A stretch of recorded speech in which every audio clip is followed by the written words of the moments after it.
கந்தன் திருநீரணிந்தால் கண்டபிடி ஓடிவிடும்.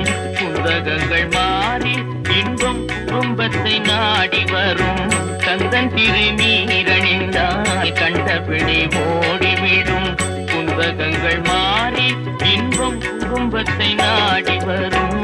கந்தன் திருநீரணிந்தால் கண்டபிடி ஓடிவிடும்.